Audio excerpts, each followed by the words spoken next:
আসসালামু আলাইকুম আম্মা। ওয়ালাইকুম আসসালাম। কেমন আছো? ভালো আছি। কি আম্মা বলো, কি যেন বলছিলা? মামা, ইমানদার চোরকে চেনার উপায়টা কি? ইমানদার চোর। ইমানদার চোর কিভাবে চিনবা? ইমানদার চোর কিন্তু আসলে এরা দূরের হয় না, বুঝছো?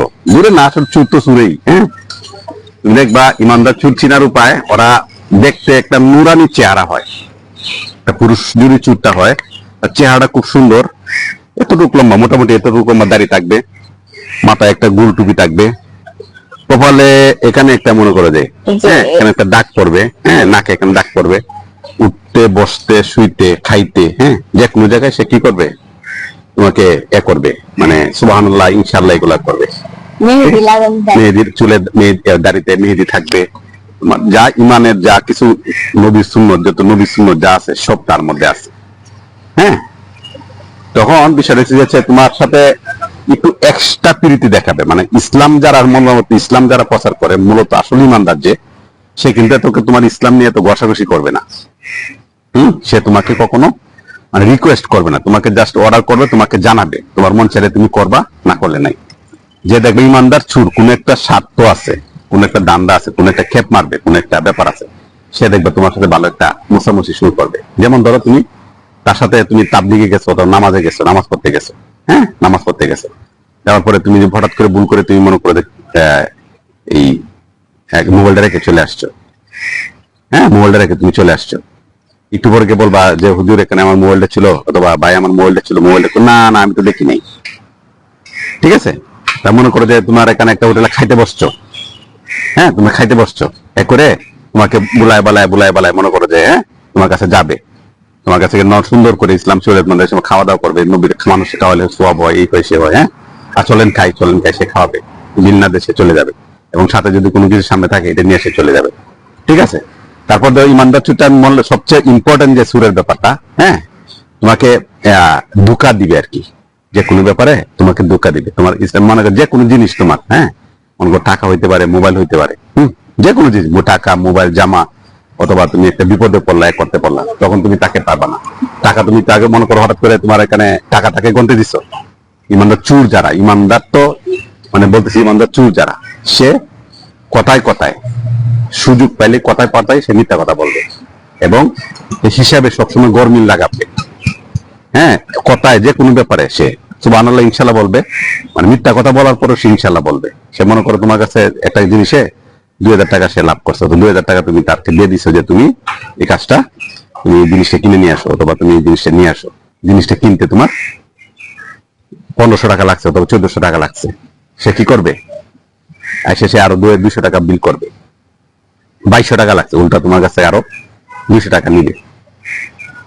ইমানদার সুরের প্রথম লক্ষণ হচ্ছে যেটা, হ্যাঁ তোমাকে এত তোমার কঠিন করবে, যে কোনো জিনিসটাকে কঠিন করবে, তেলায় বললাম না, তোমার তেল মারবে, তেল মারে তোমার বিষয়টা এত কঠিন করবে, এত জিনিসটাকে টাইট করবে, করার পরে তোমাকে কি করবে, বলবে যে এই জিনিসটা এটা লাগছে, এটা লাগছে। তুমি মনে করো গাড়ির ড্রাইভার, সে দাঁড়িয়েলা, এতটুকু দাঁড়িয়ে আছে, গাড়ির ড্রাইভার, একজন উদাহরণ দিতেছি, গাড়ির ড্রাইভার, তাকে তুমি বল তেল ভরতে পারাইলা, হ্যাঁ তাকে ইমান দেখে নামাজ পড়বে, সে আমি নামাজ পড়তে যাচ্ছি, এ করতে যাচ্ছি, খুব মানে তার ফ্যামিলি, এই যে মাছ দেখছে না, এই যে তোমার মাছ দেখেছিল আমার বাসায়, ইমানদার সুরটা দেখছে না, সে তোমাকে মাপে কম দিবে।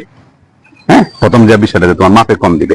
তারপর ধরো তোমার গাড়ির ড্রাইভারে তুমি পাঠাইলা, তেল ভরতে পাঠাইলা, সে 10 লিটার তেল ভরতে বললা, সে 10 লিটার না ভরে 8 লিটার ভরবে। হ্যাঁ, আর সে হয়তোবা রাস্তার মধ্যে কোনো ভাড়া পাইলে সে ভাড়া মারে বলবে রাস্তায় জ্যাম ছিল।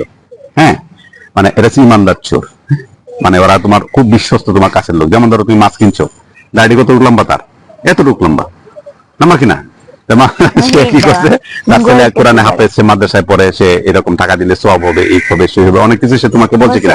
দোয়া করবে আমার ছেলে আপনাদের 8 কেজি 10 কেজি কমই। সে মাছ কিনছে 16 কেজি না কত, 16 কেজি 20 কেজির মতো মাছ ছিল, হ্যাঁ চিংড়ি টিংড়ি মিলে দামি, সবগুলো দামি মাছ, চিংড়ি মাছ, পাবদা মাছ, হ্যাঁ তারপরে ট্যাংরা মাছ, এগুলা ছিল, বড় বড় মাছ ছিল। এখান থেকে একটা বিষয় রয়েছে যে এখানে সে প্রায় 20 কেজি মাছের মধ্যে সে কম দিছে প্রায় 6 কেজির মতো, হ্যাঁ দামও দশ এরকম করে, সে কিন্তু বলে গেছে কত, সেই ইমানদার চোর। হ্যাঁ, এটা হাতে নাতে ধরা চোর। গাড়ির ব্যাপারে এটা হয়, মানে এরকম এই যে জুতা চোর, হ্যাঁ ইমানদার চোর। মসজিদে যখন জুতা উপাদে যাবা, তুমি মসজিদে যখন ঢুকবা, হ্যাঁ, ঢুকার পরে তুমি জুতা রেখে দেবা, নামাজটা পড়ার আগে জুতা নিয়ে চলে যাবে, সেই ইমানদার চোর। ঠিক আছে, তাই মনে করো তুমি যে আর দাঁড়াইছো, হ্যাঁ, মনে করো কোনো জায়গায় একটা জিনিস বললাম না যে ইমানদার চোর গুলো হচ্ছে এরকম, তোমার লেবাস দেখে কিন্তু বোঝা মুশকিল। এরকম দেখবা যে তোমার যে ফ্যামিলিতে যেটা হয়, তোমার মোবাইল, টাকা, মানে দেখে টাকা, তারপর যে ভালো চশমা, ভালো একটা জামা, হ্যাঁ, তুমি নিবে না, না না আমি এটা কখনোই করতে পারি না। ইমানদার চোর। ইমানদার চিনা সর উপায় যে তোমার এরা যারা অতি ভক্তি যেমন থাকবে তুমি করার পরে, কারণ চুর তো চুরি, সে শ্বশুর বাড়িতে গেলেও চুরি করবে, মেয়ের জামাই বাড়িতে গেলেও চুরি করবে, সে মসজিদে গেলেও চুরি করবে, তেল নিতে গেলেও চুরি করবে। তো গাড়ি এতটুকু লম্বা থাকলে কি হবে, সে কিন্তু সব জায়গায় গিয়ে কি করবে, চুরি করবে। ইমানদার লোক তোমার এটা চিনার কিন্তু কোনো, ইমানদার চোর কিন্তু চিনা খুব কঠিন, কারণ শয়তান যেমন ইমানদার চোর ঠিক এরকম, ঠিক শয়তানের সমান ইমানদার চোর। হ্যাঁ, শয়তানের যে কোয়ালিটি গুলো থাকে ইমানদার চোরের মধ্যে সেই সব কোয়ালিটি থাকে। কথা কি বুঝতে পারছো মা? হ্যাঁ, ইমানদার চোর তুমি সহজে চিনতে পারবা, তার সাথে চলবে, তারপর জানতে হবে। ইমানদার চোর চিনা মানে শয়তান চিনা একই। ঠিক আছে মা, আসসালামু আলাইকুম।